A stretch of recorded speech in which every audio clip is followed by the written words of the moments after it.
Good morning, everyone. I think we can get started. Good morning, everyone, and welcome to the launch of the Swiss Stewardship Code. My name is Aurélia Fay, and I work for the Asset Management Association, where I'm responsible for sustainability. I'm very excited to welcome you to this joint session on stewardship, together with our partner, Swiss Sustainable Finance. Stewardship is for us one of the key sustainability investment approach where it can play a great role in terms of the transition, and that's the reason why AMAS and SSF decided to collaborate to elaborate the Swiss Stewardship Code over the past few months, and which we are very, very happy to launch today. We've got quite a packed agenda. For this launch, we first of all start by trying to understand the importance of stewardship with an example from the real economy, with Antonio Carrillo from Holcim, who will deep dive into Holcim's experience. We'll then continue with some perspectives from the Swiss confederations when it comes to this approach of stewardship, and then we'll deep dive into the official launch of the Stewardship Code with the presentation of the code, together with Katia Brunner from SSF. And then we'll have a panel discussion moderated by Sabine Debly, and with the participation of some of our working group members that contributed to elaborate the code, and that Sabine will introduce in the context of the panel. So thank you very much for joining for this session. I will pass over for some welcoming remarks from Adrian, and I enjoy the session. Sorry, just one point. We have people online that can ask questions through Slido, so you can definitely ask questions online for those who are joining us online, and then for those who are in the room, obviously easier to use the microphones that you have available, or use Slido if you'd like.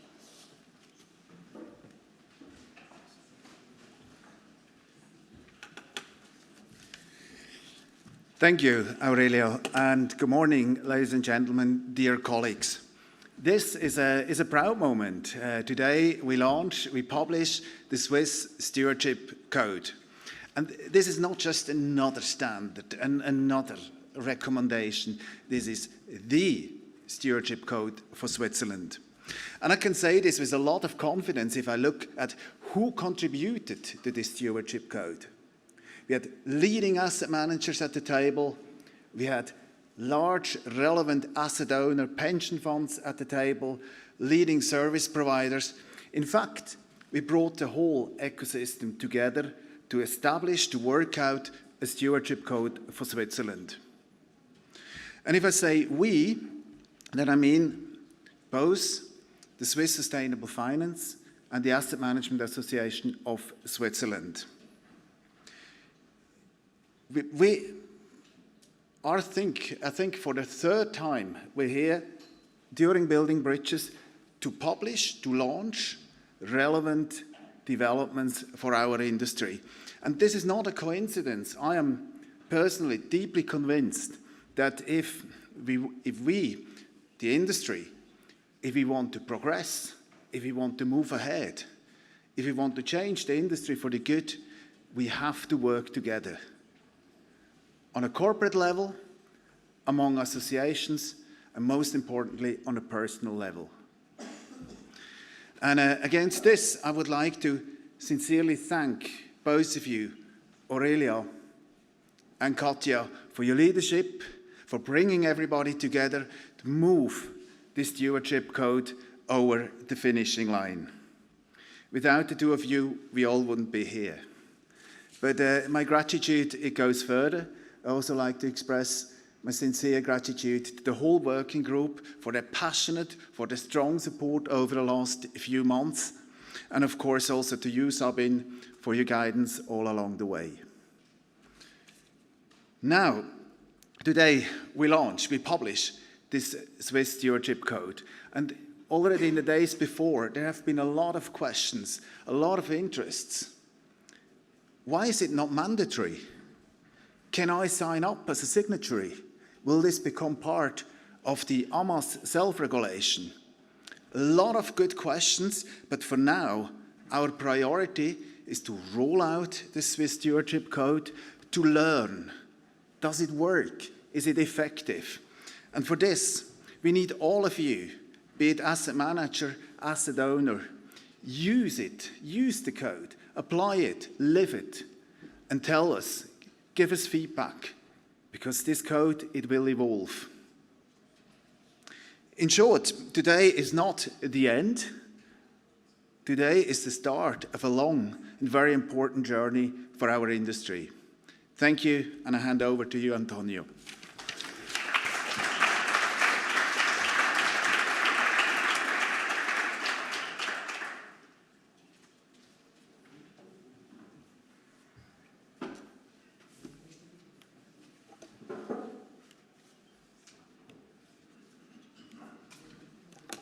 Good morning, everyone. So excited to be here today to share a little bit about Holcim experience with stewardship. Actually, I have to admit, the first thing is that when I received the invite, I went to our teams of investor relations and I asked them, what is this? Do we do that? And they told me, yeah, you've been actually doing stewardship for the last 5 years. So look, let me try to open the scene saying Holcim is, oops, sorry, what is happening here? Can someone support me in going back in the slides? Sorry. Yeah. Apologies. So megatrends that are shaping the industry and that define what Holcim is. Holcim is a leading company in building materials. And today we see megatrends that are actually shaping construction. Population growth is a no-brainer, but also the trends of people moving from rural to urban areas, mega cities, urbanization. Sustainable construction solutions, there is demand of more affordable and sustainable solutions to build, and of course, better living standards. There's plenty of innovations in the market now, from 3D printing to modular construction, that are changing the way we build. And there's a lot of buildings built that will need to be refurbished and repaired. If you put that in context with a number that is probably going to strike, 37% of the global emissions are coming from the built environment. 10% of this is the embodied carbon of the products, so basically the building materials, and 27% is the use of those buildings, right? The heating, the cooling. So what is clear, if you put these two together, we cannot continue to build the same way. We need to build better. And that's the aim of Holcim, decarbonizing building. We've been in a journey for a number of years. We have set up science-based target initiative, validated targets aligned with the 1.5 degree, where stewardship processes have basically played a role. And we also now engage into the value chain to talk to architects, to designers, so those building materials that we produce as a service are used in a better way. I guess the core of the element is our climate report, and this is probably where the stewardship process has basically been shaping the way we've been doing things at Holcim. For the last 2 years, we've released a climate report where all our decarbonization pathway is being explained in terms of what are our targets, what is the scope of our targets, transparency on our footprint, governance, elements of TCFD recommendation. We have presented the last 2 years to the annual general meeting and received, I would say, significant approval rates with 96% earlier this year. And here is where importance of stewardship has basically been for us. I'm well aware that this is probably all, just pull a couple of icons or logos of the most relevant provoking companies that we've been engaging with. But the topic of stewardship has been there for a while. I guess when we started with the TCFD recommendations on how do we basically explain what's the integration of climate challenges in the company, probably ESG ratings were the first ones to move. I remember still the times where CDP basically replicated, and companies have to provide a number of data points, so a number of data ESG ratings. And in the context of the last few years, we had also a more sort of articulated and detailed engagement with proxy advisors, with a number of investors. What we can see is there is a landscape of questions and requirements slightly different from one to each other, which makes a little bit, from a company perspective, complex to accommodate, but we're basically doing them all. And I have to admit that in the process, some things are already well known. Some requirements, we had them on the radar, but some others are actually new and allow us to basically use this landscape as a radar to identify what elements we actually need to put in terms of processes, governance, disclosures externally. The result is really strong alignment on TCFD recommendations. At Holcim, there's been key disclosures that have basically enhanced over the last year how we've been presenting and how we've actually been doing things and changing the business model. I think I'm going to skip the basics on having a target that is validated by a science-based target initiative with a 1.5-degree alignment. We've basically gone beyond that point now. But there was a point where the questions were coming like, okay, guys, so you have now a target. How do you plan to get there? Show us. So we developed a pathway, which obviously is not that we developed for that request. It was already developed, but the step from having it developed in-house to put it out there as a transparent element of your disclosure is a key one. It requires internal approval, it requires maturity. And these discussions that we had actually helped to our management, to our board of directors to understand the requirements. Today we basically explain with great details what is the decarbonization pathway, what would be the weights of the decarbonization levers that will actually help us to decarbonize. And once you put this out there, there are a number of other questions that basically are raised as part of the process. How you're building your business model is going to change. How are you actually going to make money? What is the investments required to decarbonize? What are the investments required? Where are they? Are they in place? Show us. These are the sort of questions that we're basically having on a regular basis when we discuss, and that basically help us to shape these elements. One of the particular topics that was relevant for Holcim was the dependency on breakthrough technologies, such as carbon capture and storage.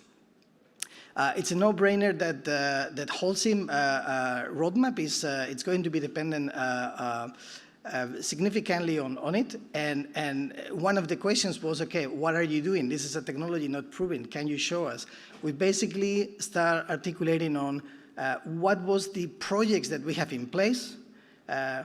We develop a map where we basically show pilots in place, capacities, expected due date of delivery, application of those technologies, and actually help a lot to be more credible in the pathway, and help also internally to create a kind of a race to zero that now our plants are basically going for. We have 11 projects that have been publicly disclosed that basically are fighting to who will be the first cement plant net zero by 2030. It also helped about the governance. This reminds me when TCFD was launched, it was not always understood what did it mean actually, and after a while, basically you get some key elements like in governance. You need to basically explain who's going to do the oversight of climate. All these discussions basically help how we basically shape the company internally in terms of structure as well.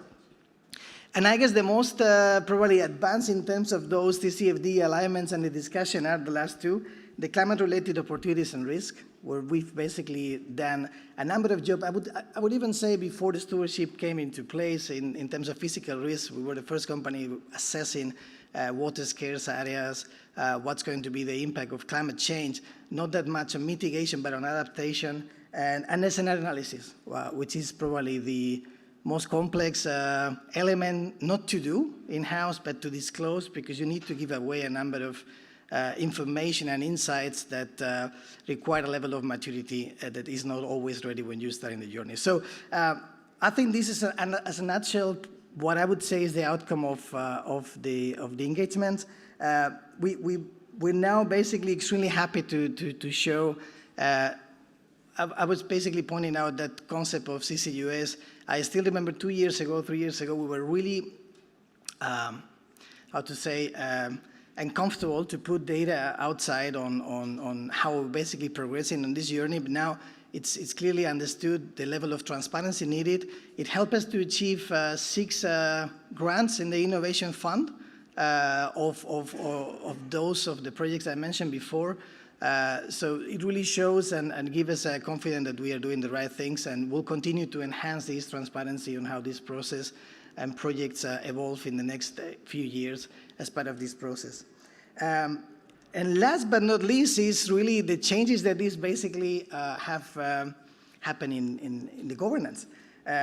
Sustainability is sitting at ExCo level, so my role reports to the Chief Sustainability Officer, present in all discussions, strategic discussions of the organization. This has been the case already for a number of years. We have a dedicated committee in the board that basically oversight all these figures, all these strategies, all these investments, and it actually helps to close the loop. Of course, the AGM and I guess the code will probably play a key role in how this will basically continue to evolve in the future.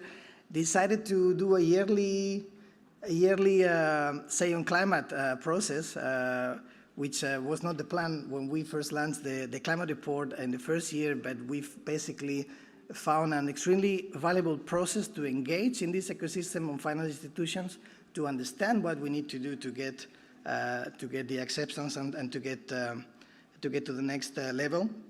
And finally, walking the talk, compensation of executive management to achieve the target. So another thing that was actually quite important was not only related on these long-term, near-term targets of 2020, 2030, 2025, but having really yearly targets where executives are basically accountable for.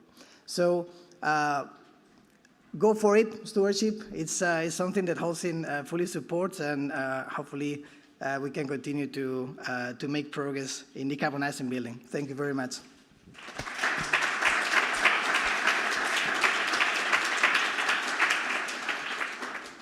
Thank you very much, Antonio. And is there any question in the room for Antonio before we continue with the program?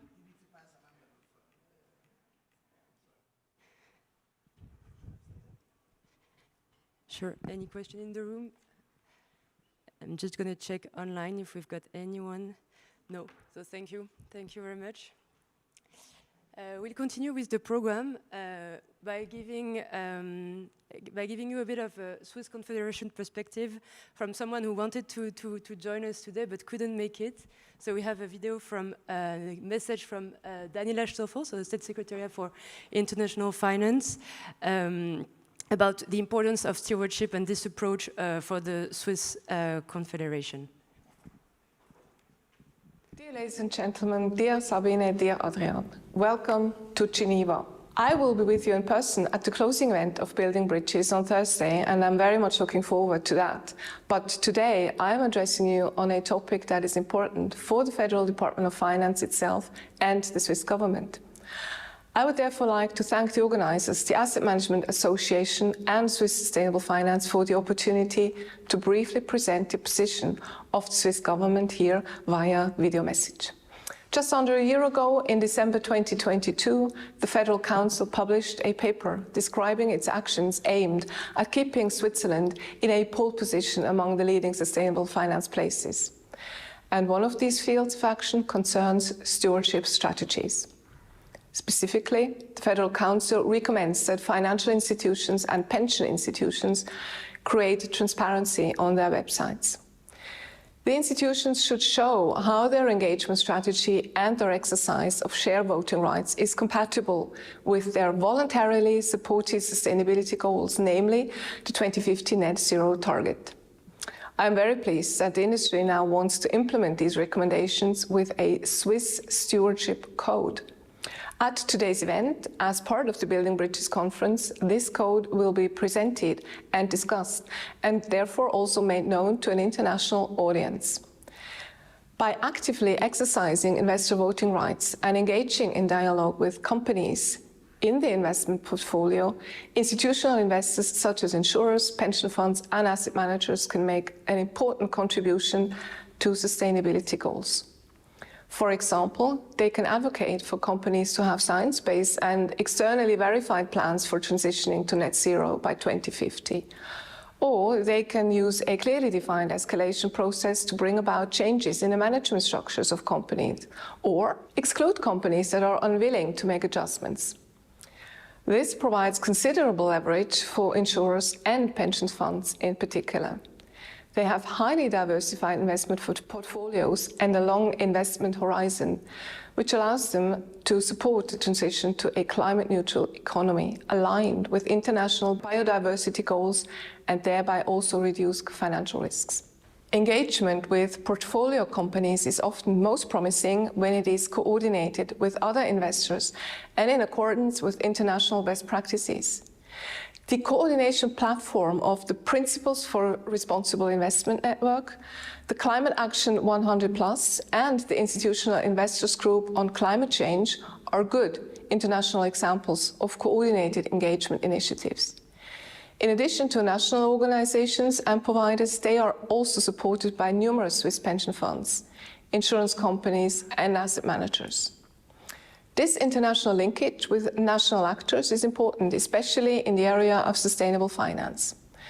I now wish you exciting discussions for today's event, and I again thank AMAS and Swiss Sustainable Finance for their commitment. May today's event in Geneva be the starting signal for a very successful stewardship code. Thank you.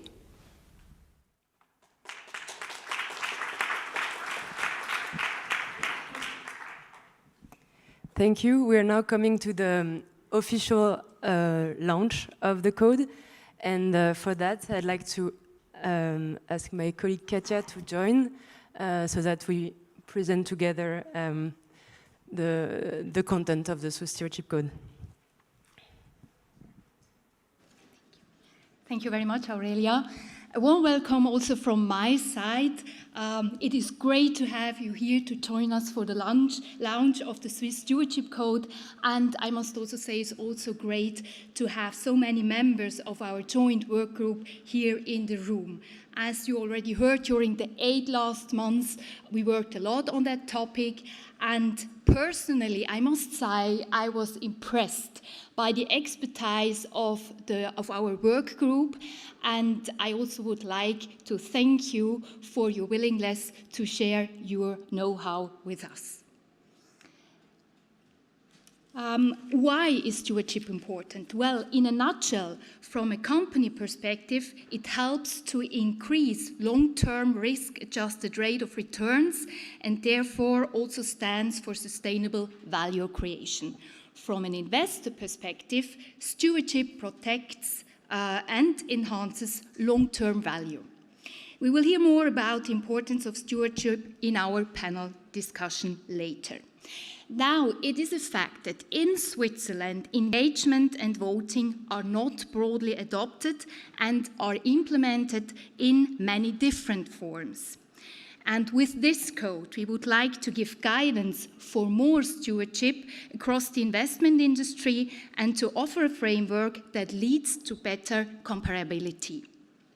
The code is applicable on a voluntary basis and is directed to investors. By investors, we mean asset owners and asset managers, as well as third-party service providers to whom investors delegate their stewardship activities.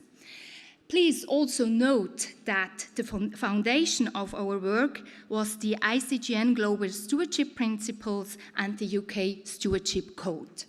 And as already mentioned, this code is a starting point. Going forward, the code will be updated to reflect gained experience and further changes in stewardship market practices. So in a nutshell, the code includes 9 principles for effective stewardship that you can see behind me. And so it really ranges from governance aspects to stewardship policies to the backbone of stewardship, which are voting, engagement, but also escalation, and also some key principles on monitoring, transparency, as well as delegation and conflicts of interest. Beyond those 9 principles, there is also quite a significant part of the code that addresses guidance for effective implementation, and that we will go now in a bit more detail. But first, what is actually stewardship?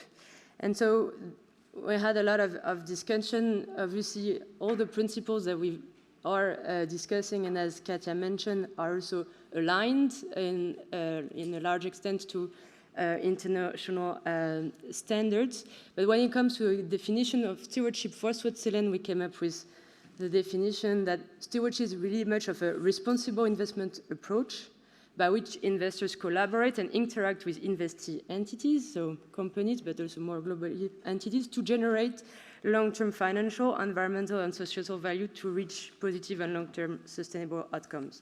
And if we kind of break this definition into different parts, what is really, really key is that you can achieve stewardship by really 2 means. That is obviously voting, so the active right exercise of investor right, and second, this engagement in an active dialogue with investee entities. And beyond that, what is critical and what was also extensively discussed is the importance of the outcome and the importance of measuring also this outcome.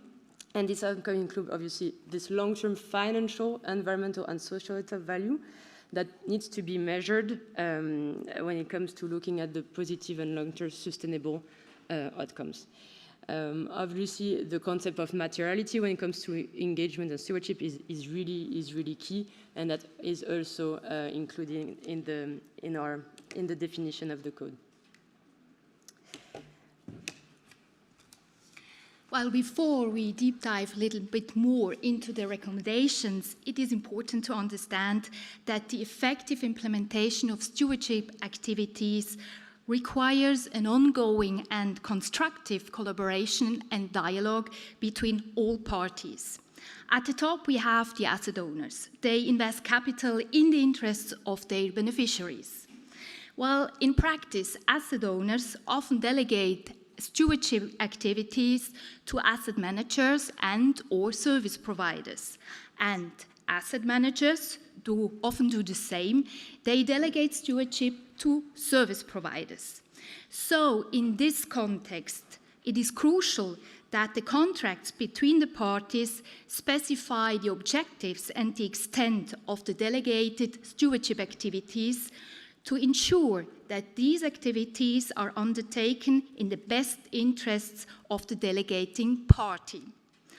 On the other hand, and still in this delegation context, asset managers and service providers should also make sure that their stewardship policies are in line with the expectation of the asset owners. And on the other hand, it is crucial also that asset owners monitor asset managers and service providers. Last but not least, meaningful transparency is key in the interaction of the different parties. Let's deep dive a little bit more into the principles. I really encourage you to read the detailed recommendations on each principles, as we don't have the time to address the details in these sessions. First, it is crucial for investors to establish good governance consistent with the fiduciary duty to clients. As also for other topics, board leadership is essential for effective stewardship.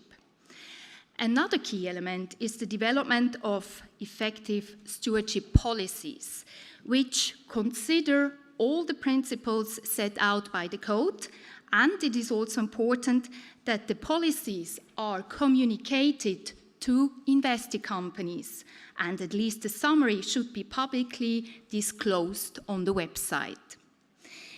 When it comes to voting at general meetings, it is key to perform a voting process that is based on adequate information on the investee company. The code lists the elements of an informed voting process, and of course, having here a voting policy in place that includes all these elements is crucial. And also here, at least the summary of the voting policy should be disclosed on the website. Actual voting records should also be disclosed. This leads me to the next principle on which we'll deep dive, which is very much the engagement, so very key. And so engagement can be performed at different levels. You have obviously the individual level with the investors and the service provider directly interact, directly conduct and perform the engagement, but also this can be done at a very collaborative level with other investors, but also by joining specific coalitions in order to heighten the outcomes of stewardship. When it comes to the third important aspect of engagement, there is another one that is not a bit less common, but that was important for us to include, which is public policy engagement, and this is critical as well, is basically engaging with public stakeholders and policymakers on specific topics, and that's also something that investors should be doing. When it comes now to the guidance for the effective implementation of those three aspects of engagement, what is really key in all cases is very much to describe for an investor or a service provider in which type of engagement the investor is involved in. And what is key as well is to define the type of engagement activities, define the KPIs that can be quantitative or qualitative on the basis where expected outcome would actually be measured, as well obviously as the topic, the different process, and the methods used to conduct engagement. I mentioned obviously the importance of collaboration with other investors, so this can be done with coalition, as I mentioned. Some examples include the PRI collaborative platforms, Climate Action 100+, and others, and this is obviously very, very key. And finally, when it comes to public policy engagement, this can be done directly by the investors, but also indirectly through industry associations such as AMAS, SBA, and others. When it comes to escalation, this is for us a very key principle that we also spend quite some time on. Escalation is basically coming into place and needs to be defined from the start. So it's obviously encouraged in the recommendation. And what is key is really much to define the conditions under which an engagement that has been doing through voting, through an active dialogue, is failing. And what are the conditions for this to be considered as failing? And then define which kind of engagement activities can be used in case of escalation. What are the escalation steps?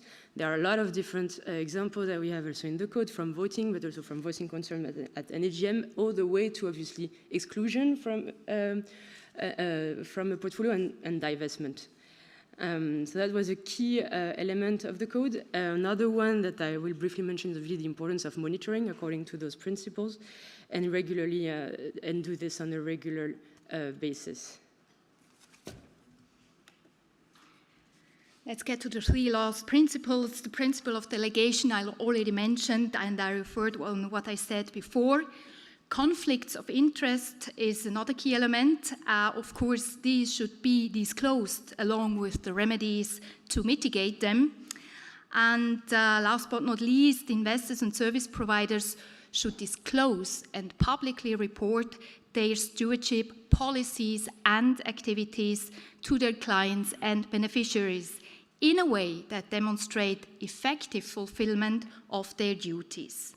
You will also find here more detailed information in the code, and our code also recommends to publicly disclose the commitment to the Swiss Stewardship Code on the website to enhance comparability in Switzerland. And with this, I would like to hand over to Sabine for the panel. Thank you very much.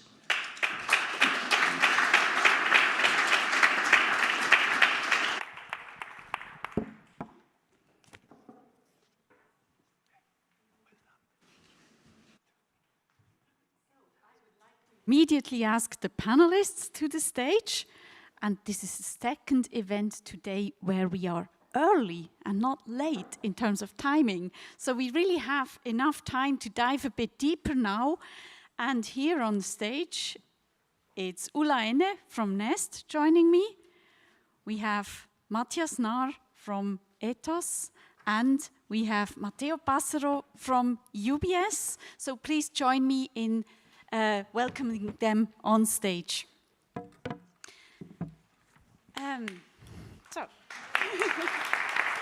Give them a warm welcome. Thank you. Well, first, maybe a few words again from my side on the few months that lie behind us. And I have to say they felt like a few months because it was so much work going into this code as we see it here now. And you find it on both websites, AMAS and SSF now.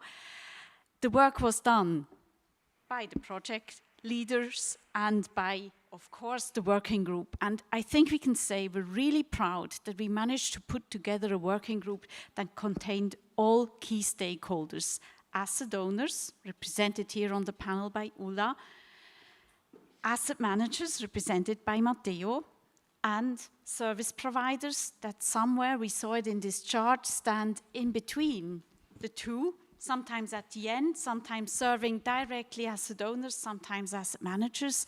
It's a complex world, and we want to hear now more from these three stakeholders about what challenges they face in their day-to-day life when implementing stewardship. And I'd like to start with Ulla.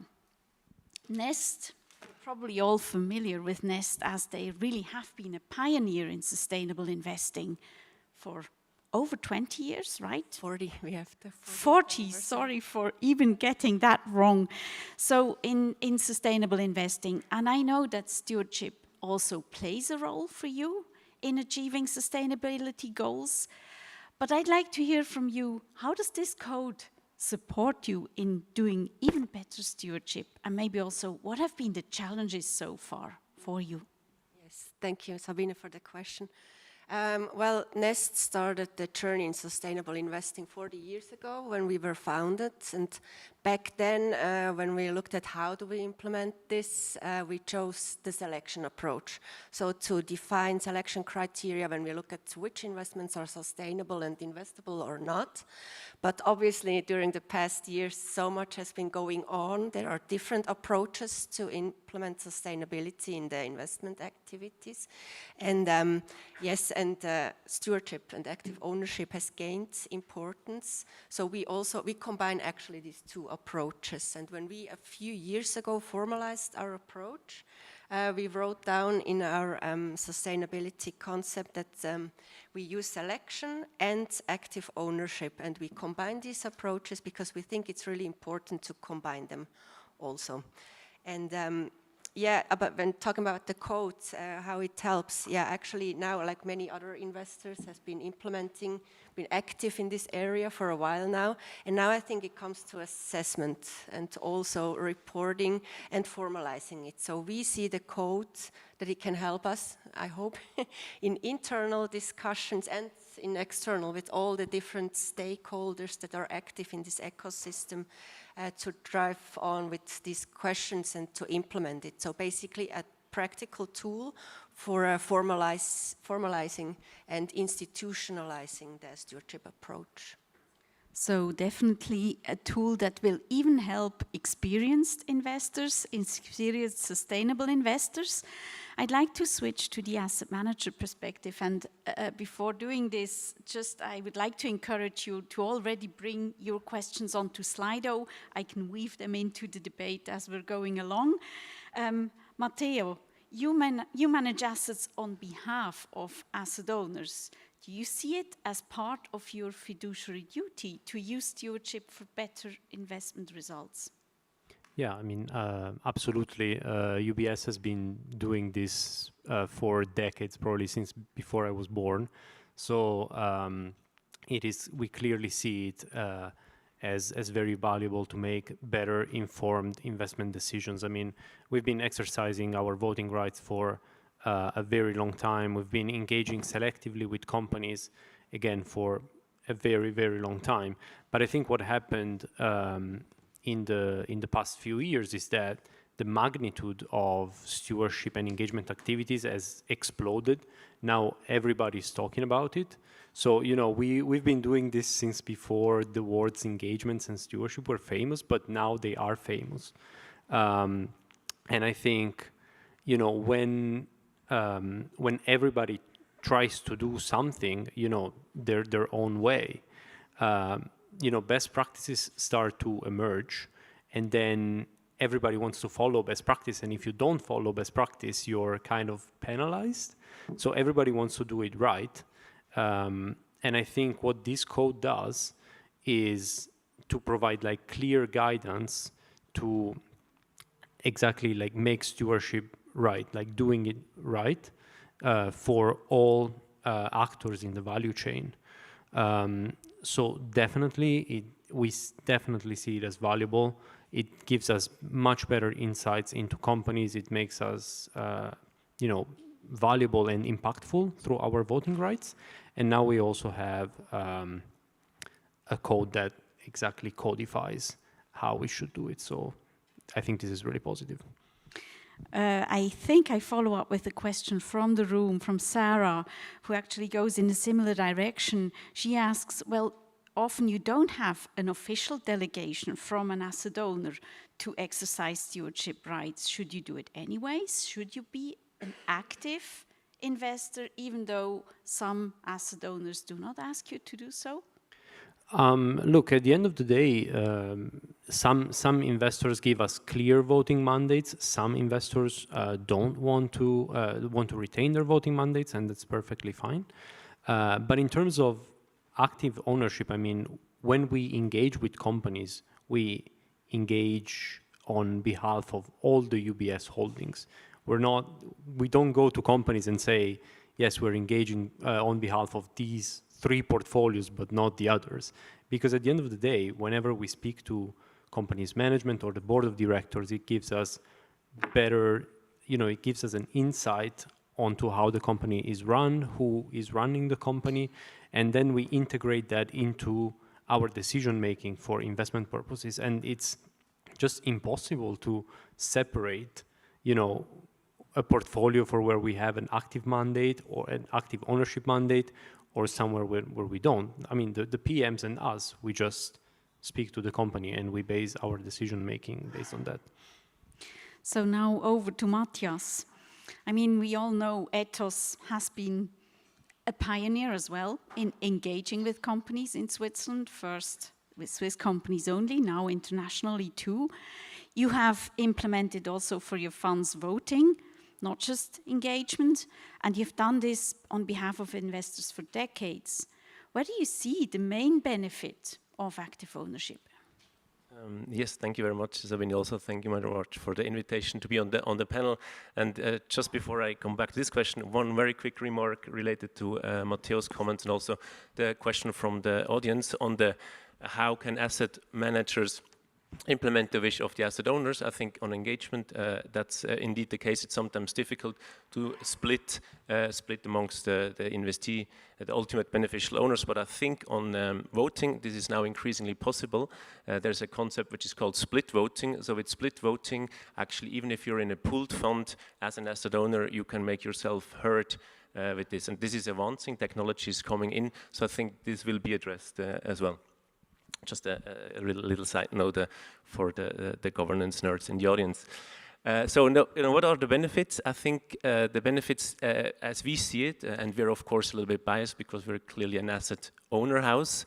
95% of our clients are also our members, so they're really pension funds and other foundations and tax-exempt institutions in Switzerland. When we discuss with them, I think there's 4 main benefits that we see. Maybe the most obvious, but also a very important benefit is, of course, reputational. Many of our pension funds are public, so they're close to municipalities, they're close to cities, and often in these cities, there's a push also from the local parliaments for the pension funds to do more. This can be a push from the Green Party, typically asking for a climate strategy. So then this is, of course, an important lever for them to act. They do a net zero strategy, which includes stewardship. So that's, I think, an important benefit. Then there's also this aspect which was addressed before that. I think there's also this idea you can manage sustainability risks with stewardship. I think if you do stewardship properly, you have a detection, you know what is in your portfolio, and you can also address it. So if you have a company which is systematically breaching international norms, you can address that through your engagement and through your voting practices. So I think this is a second important aspect. The third aspect is more forward-looking on the value creation side, I think, and of course there's academic studies that prove this, but there's probably also academic studies that disprove it. You can create value with this. Typically, in the way if you have a dialogue with the companies, we pinpoint to some new developments, new technologies. We also often use best practices from other actors in the sector, and I think with this, we also help companies and almost coach companies to do better. Coming also back to the point that Antonio made. And I think the last point, and that's maybe the most recent benefit, but maybe the most important one, I think there's increasingly also this understanding on the asset owner side that stewardship, sound stewardship, is actually important also at the system level. So it's not just, yes, it helps to improve companies, but I think it also helps to improve the system as a whole. And I think that's, from an asset owner, from a pension fund perspective, it's very important because they are the ultimate long-term owners. They have a 10, 20-year view, and sometimes it's not even relevant if one company does a little better than the other, but they want to have a stable system. And I think this stable system is what is a crucial benefit. So when we now discuss with our pension funds, it's actually not anymore about should you do stewardship, sondern how you do it, how you measure, do you tilt it more towards human rights or climate change, but these are the discussions that we're having now. But if you refer to the system level, I mean, that would mean engaging with even other stakeholders, not just companies, or how do you... Yes, I think so, and I think this is also reflected in the code. There's a lot of emphasis also on this public policy engagement, which I think is very important because ultimately it's not pension fund A or pension fund B which will solve climate change or income inequality. I think these are really system levels issues, and the private sector has an important role to play. But ultimately, it's also the policy side, which I think is ultimately the policymakers which will solve climate change, not the pension funds. That's why the pension funds need to make themselves heard also at this policy level. I think that's very important. And of course, the bigger you are as a pension fund, the more you're also this universal owner which owns the system, the market, basically. Matteo, you want to follow up? Yeah, I mean, on the system level, in benefit that stewardship can have, I think, you know, there are quite a lot of improvements that have come up over the years because of investors' expectations have grown towards companies. And, you know, if each investor, I mean, there are a lot of investors that they can engage with a lot of companies, and potentially also now with, you know, hopefully sovereigns at some point. So even if every investor does not engage with every company, I think the sum of all the stewardship activities and engagement efforts will make each one company more, you know, better governed and more sustainable. And at the end of the day, the sum of the part creates the system. So I think individual efforts from each investors and from each companies are very valuable in the end. So definitely a lot of potential effects if all investors engage, but now engage and vote. But now we also know, and that's also a question from the audience, that engaging does not come for free. It's actually quite a labor-intense process, and it also involves a lot of know-how, a lot of resources to go through documents, or in the case of voting, through the whole AGM information. How can a smaller investor cope? Ulla, maybe. I mean, you're a medium-sized pension fund, but how do you cope with that? Yeah, well, the reality for many Swiss investors, as we all know, is we delegate these activities, obviously, to the experts. So how we see it, how we can use the code is actually in these discussions as a practical tool, like as you mentioned, Matthias, to bring also the investors more into the public out there and to talk about these issues, is that even the smaller ones just go ahead, do it. If you do your due diligence, if you select your funds, your service providers, partners, ask them, like in the due diligence, how do the certain providers, implement this code? Now we have really a framework here. It's these principles, we can ask them to show us really how they implement each of these principles, and then we can think for ourselves, does it align with our values, our expectations? And that's also lays ground to compare the different opportunities that are out there and choose from this. And of course, yeah, that's one of the challenges. It's labor intensive, and also this reporting principle, but still, I mean, that will be the challenge, how to create a full reporting that's not too high level, but also not too complex, to address all the different kind of audiences we have. Like we have the beneficiaries, you have the investors, so the reportings will kind of differ. It's in the nature of this, but at the end of the day, to have this balance that we still can carry out these important stewardship activities, but also report on it. Mm-hmm. Linked to delegating is, of course, a cost. I mean, ethos won't work for free, other providers won't work for free. Pension funds are very cost sensitive, we know this. Is it worth the cost? What's the opinion of the different panelists? I maybe ask these two first before asking Matthias. I hope it's worth the cost, because otherwise I wouldn't have a job. But look, we made like serious investment decisions based on our stewardship activities. I think, you know, we've managed to push some companies in the direction that we think is right. So I think that overall we did have some positive returns on investments based on our activities. And, you know, our portfolio managers ask our opinion as, you know, as stewardship analysts all the time. We work with them to screen companies, and basically our work becomes part of the decision process. It's just not something that we do on the side because it's a nice to have. So, you know, I work with investment analysts, PMs all the time. So I think we're moving to a scenario where paying for stewardship is the same as paying for investment analysis. It's just integrated.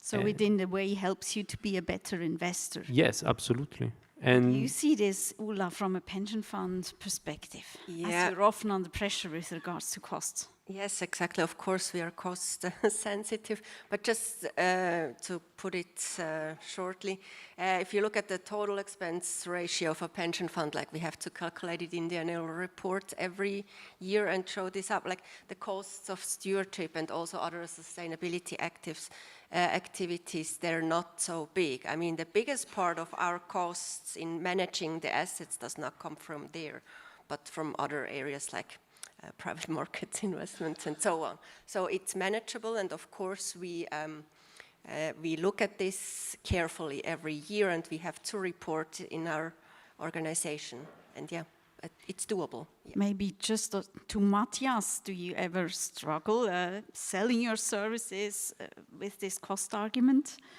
I think costs are not the main problem when we look at stewardship.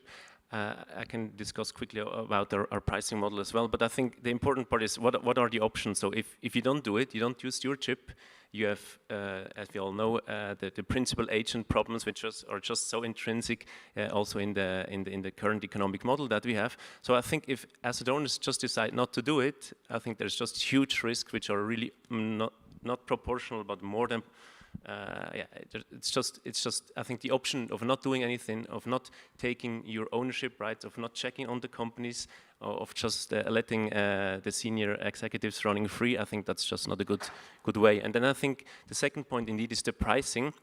I think pricing, it's a cost, it's clear, this takes resources. What we have done now and that's something maybe we have the luxury because we're an asset owner house, we have kind of a solidarity model. So we have these two pools, one for the engagement with the Swiss companies, one for the engagement with the non-Swiss companies, and within this pool, there's a solidarity element. So bigger pension funds pay a little bit more, smaller pension funds pay a little bit less, and the really small pension fund can join our pool for 2,500 Swiss francs. So it's really not a cost question in that sense. Okay, so encouraging to hear. And Sabine, if I may comment again on the issues of cost, I think I'm here today because our clients ask for this. So I think our team has expanded a lot because of client demand for these activities. So there is, clear ask from our clients to do this. And also on the delegation issue, I'm pretty sure that and Ulla, I think you will agree with this, but delegating doesn't mean forgetting about it. We have, quite a lot of very engaged clients that have pushed us forward in our stewardship approach. And some of the key results that we've had in recent years, like our policy on, say, on climate votes, this has been pushed, it's been the result of clients prodding us in that direction. So I think that, having a very active client base is definitely beneficial for asset managers as well, even if it means more work for us. I mean, why do we talk about stewardship? After all, it's about impact. Having a positive impact, be it with the two objectives of improving long-term returns, but also real-world outcomes. What are key success factors in actually achieving this impact through both engagement and voting? Ulla, some of your experiences. Yeah, certainly, the collaboration part and pooling up, teaming up together, kind of representing the smaller players here. I mean, there was a story, like my colleagues at Nest who've been longer there told me, like they went to, I think it was UBS back in the day, like 20 years ago, 2 people from Nest, they had total assets, 10 million. And there was like no chance, get a meeting. And then, of course, and then there are players like Ethos, and that makes totally sense that we work all together. And as you mentioned, Matteo, nowadays, that delegation means also engagement. So kind of we all can use this code, the principles, engaging with each other. And that's also a part, and not just with the companies, but also the different players. Mm-hmm. But maybe to come to a concrete example, we heard from Holcim in the intro presentation that they now have to annually report on their climate activities, say on climate. How did you achieve this? How did this go through? I'm taking an educated guess. I was in some of the discussions, not in all of them, but I think Climate Action 100 was, of course, a critical point. And I think what this initiative really showed is the value of collaboration, I think.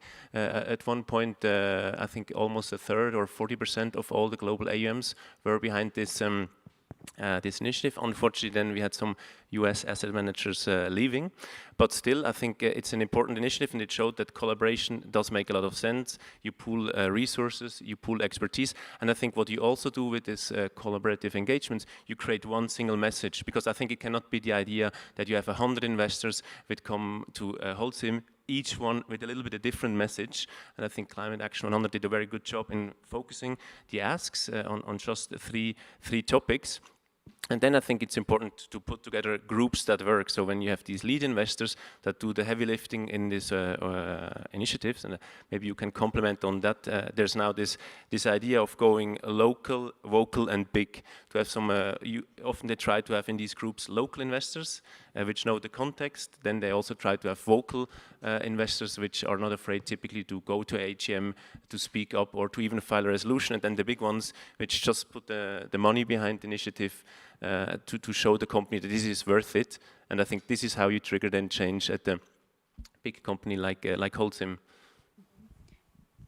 Yeah, and I would add that, of course, the collaborative approach is definitely very productive. I think in our experience, we've had very good results through collaboration. But I think we, as a large investor, we're also in a very privileged position because we can get very easy access to corporates because, of course, either because of the name or because of our assets, we can get very access quite easily. And I think we also have kind of a responsibility to just not impose our view to companies. I think the best results we've had in terms of engagements came when we've managed to develop a partnership with the company that we invested in, so that they saw that basically our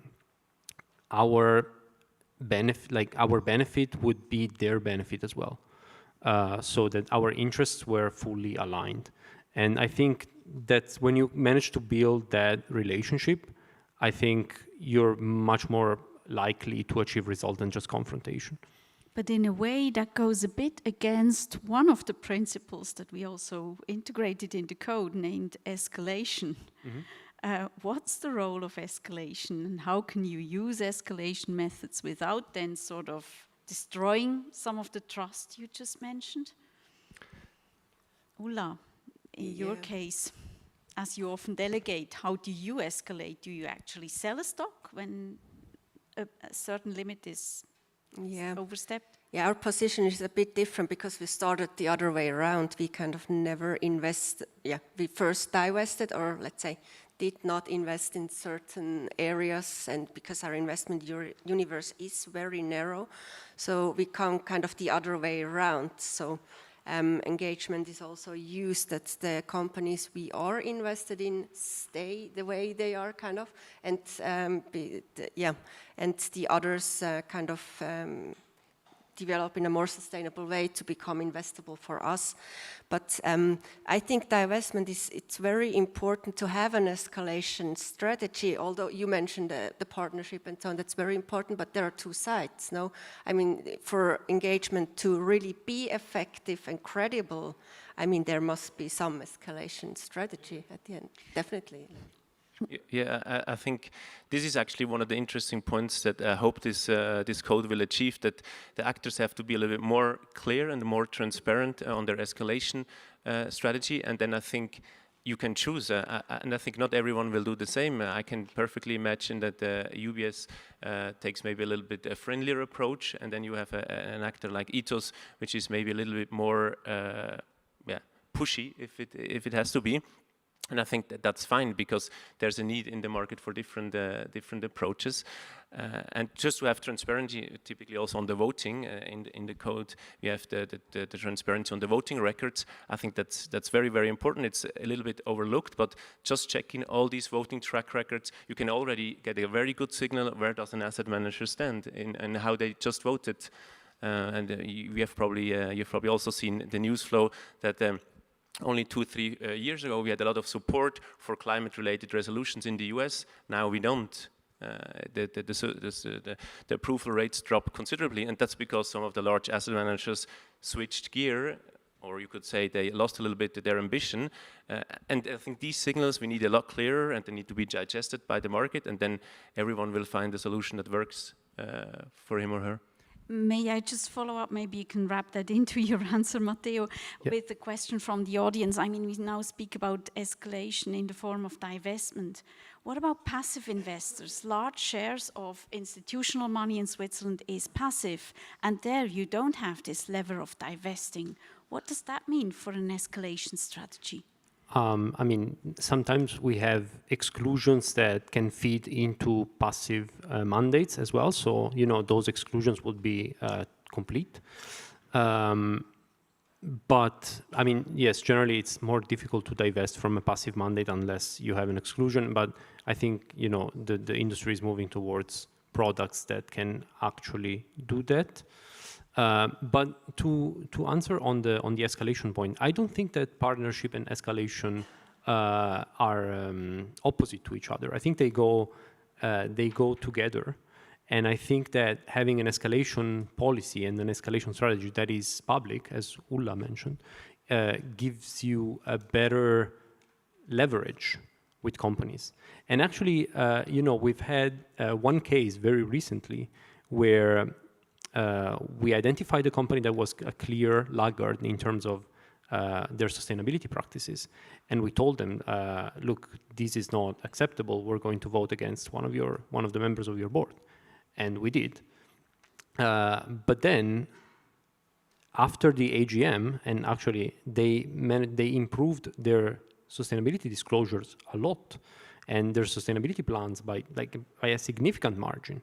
And they came back to us and said, look, we took your feedback into account very seriously because, you know, you decided to vote against one of our directors, and that's a big step.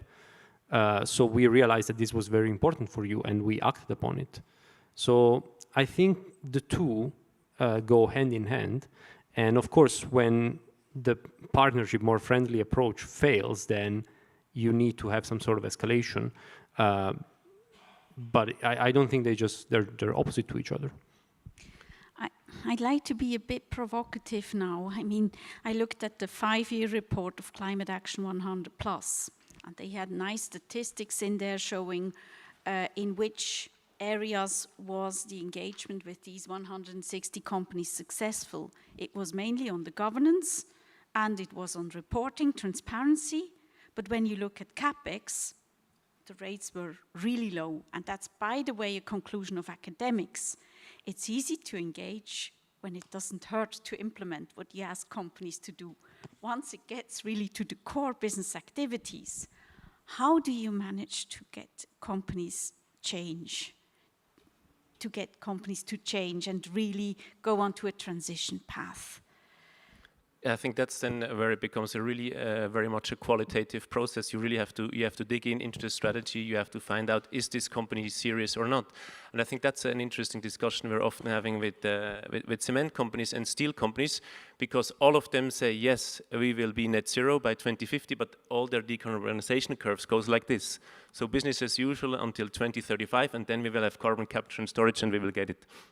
So, of course, you can do this argument, and I think Holcim also partly uses this argument, but then you have to, of course, show that you're doing the R&D, you have to show that you're putting the CapEx into R&D projects on carbon capture and storage, and I think that's typically what a company like Holcim has done. They've not just this curve, but they also put some material there to prove it to the investor community that it's actually what they're trying to get done. I think it's a qualitative process, and I think at one point you also have to be a little bit.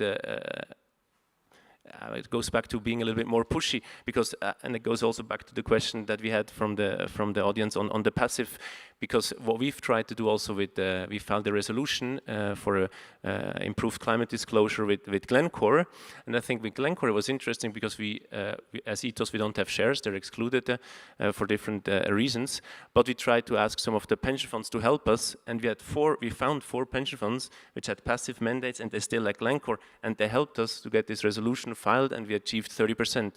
So I think, and typically this is for me a company where there's a bit of a gap between the messaging and the substance, but there's no way around it. It is a qualitative process. You have to dig in.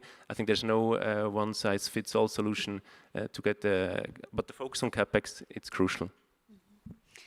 Another interesting question from the audience, from Jana Müller, was a Swiss Stewardship Alliance to engage with Swiss companies ever considered? I actually think that's a really interesting idea. Do we need, beyond ethos, more investor alliances to jointly formulate their targets that they have for Swiss companies? What do you think, Ulla? Do we need something like this? More alliances, yeah. Yeah, that's a good question for the Swiss company. Yeah, I mean, maybe, what do you think, Matthias? I mean, allying with others, yeah, of course, yeah. Generally a good idea, but doesn't it then go in the direction that it's too fragmented end of the day, or? Yeah, and I think there's different flavors. So I think even in Switzerland, I mean, you have of course the ethos approach, and if you want to work with us, then you also have to sign up to our charter, and there's a certain also kind of a value alignment, and that's not for everyone. So typically, there's also another association which includes more the big pension funds, more the ones which are based in Bern, close to the big entities like SBB. And Swisscom, and they have chosen another approach, and I think there's different approaches. So I would be a little bit hesitant to create a very huge initiative. I mean, yeah, it's a question. It's food for thought, I think. But I think there's different, yeah, because ultimately each pension fund also has to serve their beneficiaries, and I think some pension funds are more, let's say, progressive, like Nest. They have different needs than maybe a more conservative pension fund. So, let's go back to this system question. There is a question from Agnes Neher about the expectations or requirements regard to public policy engagement in the Swiss context.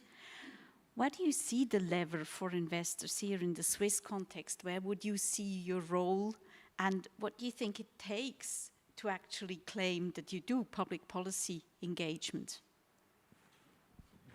I think so. The public policy engagement topic is really difficult, and I think it's been debated for a long time. I think there's a bit of a disconnect between investors' time horizons and politicians' time horizons. I think, at the end of the day, politicians need to be re-elected in 3 or 4 years, while us as investors, our time horizons can go to 10 years. So I think there's a disconnect there.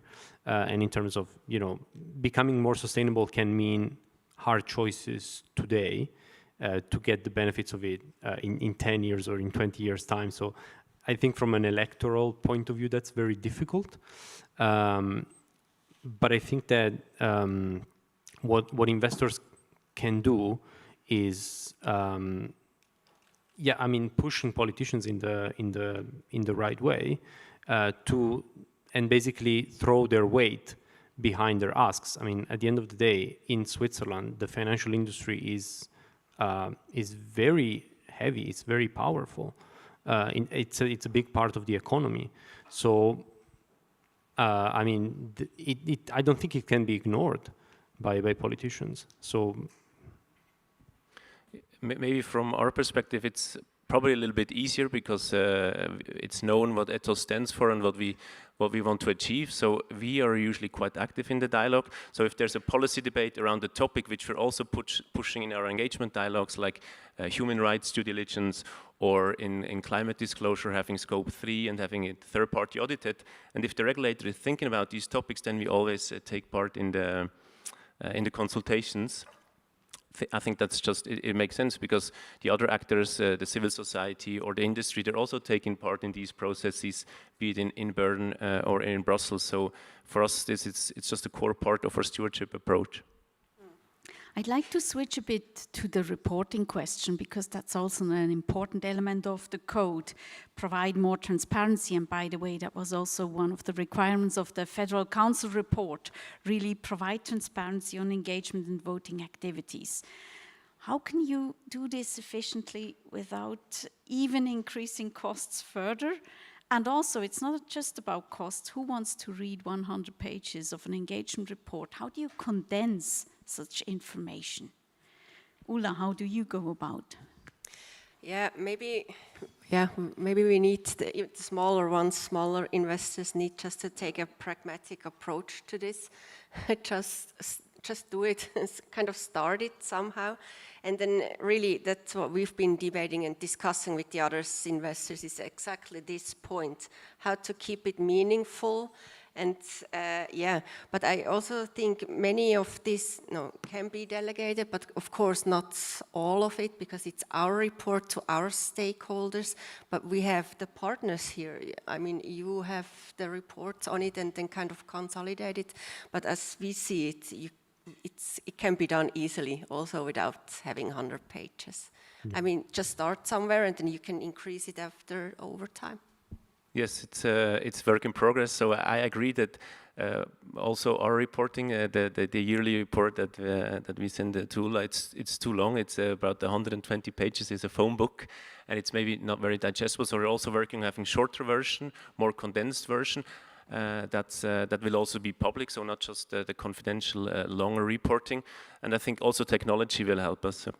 Over time, where things become more digitized, there's less paper trail, and I think the idea will then have a customized online platform where each asset owner can create their own reporting, even portfolio specific. So I think it's technology that will help us hopefully a lot. Yeah, and I mean our stewardship report is also like more than 100 pages long, but I think we have a duty to do that because we serve so many clients that may be interested in different sections of the report that we have to put everything out there. And that is also supplemented by our voting records that are not in the report itself, because, it would be tens of thousands of resolutions that we vote every year. So, but I think the transparency needs to be there because we need to prove that we do what we say we do. And, we are big and strong, and I think we have a duty to spend so many man-hours in actually producing this report so that the information is out there and we are transparent. We have to do it. So hopefully woman hours too. But I think what is important is also that who do you write these reports for? Or maybe the Swiss Stewardship Code, we actually launched a template to report on the Swiss climate scores. A year ago, we were here jointly with Amas to launch a template to report on Swiss climate scores. And the Swiss climate scores contain 2 indicators related to stewardship. Do you see this as a reasonable way forward to report to end clients that really cannot read 100 pages? What do you think of the 2 indicators? I think having a template is definitely a good way forward because at right now we're getting different reporting requests from different clients that we have to tailor each time. So if we have a specific template, and of course it would be in addition to other templates that we have, like we have one for the UK market, now we're going to have one for the Swiss market, but it is something that is standardized and it helps us a lot, and I think it's going to help clients a lot as well to have like everything standardized. Yeah, I fully agree with these points, and I think that the Swiss climate scores is of course fantastic because it's 1 page, so that's really it's really perfect, and I think there's a need for such condensed information. There's a need for the long information, but also for the condensed information. I think specifically on the asset owner side, we will also have the recommendations from ASIP, which have some stewardship questions and KPIs in there. I think they will also become probably de facto mandatory for asset owners. So I think there's slowly but steadily a convergence of these templates, and if we arrive at 1 template, that would be of course also very helpful for everyone if that's possible. Yeah, and our perspective is a bit different. As you mentioned, we have many different client requests. And so we have these frameworks now. We can ask our partners and service providers, but at the end, we have to still consolidate it and compare it, because sometimes you have different and then at the providers, and then at the end for different portfolios, at the end you need 1 figure. But then there's the question again, what does it mean end of the day? So there are different levels of this reporting even for us, and somehow we have to find each other there. An important point that was also brought up by Alexandre Prauch. I mean, pension funds have their beneficiaries. Usually the beneficiaries don't care very much about their pensions, and probably even less what you do with voting rights or what you engage about. So do you produce your reports for whom? Do you have clients that actually want to know? Yeah, we have. Yeah, there are clients like that. I mean, how many do we have? Over 22,000 right now. And it's different, like you have the whole spectrum there. The ones that they don't care, the ones that are very interested somewhere in the middle. It depends what's going on in the media and so on, what topics are on, and depending on that we get the questions. But there's everything there, and the interest has been rising during the past years, definitely, and especially on voting and engagement, which is very interesting. So they are more and more interested. But with peers, we've been talking about this exactly, like for whom do we kind of produce these reports, and so that's the thing. That don't make it too long, but still, if there's somebody who wants to know, that you have the information. Yes, and I think this is also a little bit the role of civil society, building bridges. So it has to go from the investor community also to the civil society organizations, and we can clearly say that this is working. So when Greenpeace Switzerland launched their push for more disclosure on deforestation, all of a sudden we had 20, 30 such requests on our desks. So I think this also helps these kind of campaigns to raise the awareness in general. Great. So to come to a closing, I'd like to hear from each of you what your hope is, what this code that we present today will actually cause in the Swiss market. What do you think will be the footprint of the code within the next year? What's your hope for that? Matteo, you start, please. I mean, my hope is that now Swiss-based investors have something that they can feel is theirs to actually implement stewardship best practice. You know, I've been engaging with Swiss companies a lot, and basically they say quite often that governance best practice is like imported from the Anglo-Saxon world, and they don't feel it's very applicable to Switzerland. And at least in part, I think it's true, because governance best practice was developed in the Anglo-Saxon world with the idea of Anglo-Saxon companies and then exported throughout the world. And I think that's also true for stewardship practices. But now this code is a Swiss code.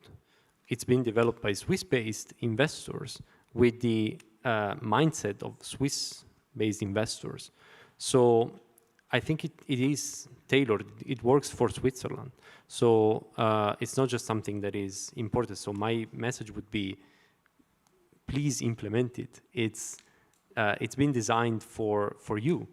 And I hope that, you know, investors in Switzerland take this up as something that they can feel comfortable applying, and that basically it provides a framework for improving and expanding their stewardship activities confidently. Yeah, I'm also very confident that this is going to be a very important tailwind for the topic of stewardship in Switzerland, which sometimes was still a little bit in the shadows. Personally, I hope that this emphasis also on the policy engagement piece, which we have in the Stewardship Code, that this will be something where maybe some of the Swiss investors become a little bit more brave to also push for really system-level change in Switzerland. That can never be wrong. So that would be my two wishes. And you, Ula, as an asset owner representative, have the last word on this panel. Yeah, the same. I totally agree with what you said. And as I previously mentioned, I hope it's really going to be a tool also for smaller investors and pension funds, just to use it in a very practical way. Take it, start with one principle, ask your existing funds providers and so on. Okay, how do you implement this? And take it from there. Just start there, take it one by one, and go on with it. So I hope all of you in the room heard this message and take it as an incentive to read through the code, which is not 100 pages. only about 12, I guess, but loosely written. So please read it, but more importantly, integrate it in your daily work. And with that, please join me in thanking the panelists for their great insights. All of them were part of the working group that really worked very hard on the code. Please join me in thanking them.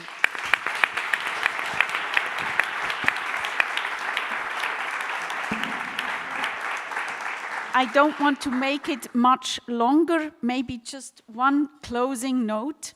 We heard today in these discussions that we need a lot more cooperation and learning from each other to bring stewardship activities forward in Switzerland.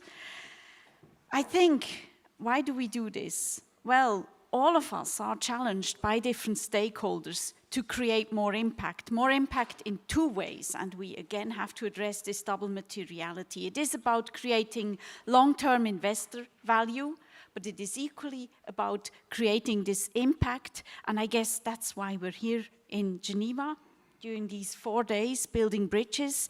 We want to team up to create the impact on the world, to make it more sustainable, and I think that's really the key of all these activities. So let me close by thanking first and foremost the project leaders Katja Brunner and Aurelia, who made this code possible. Thank the working group that was really active in the past few months in making this text consistent.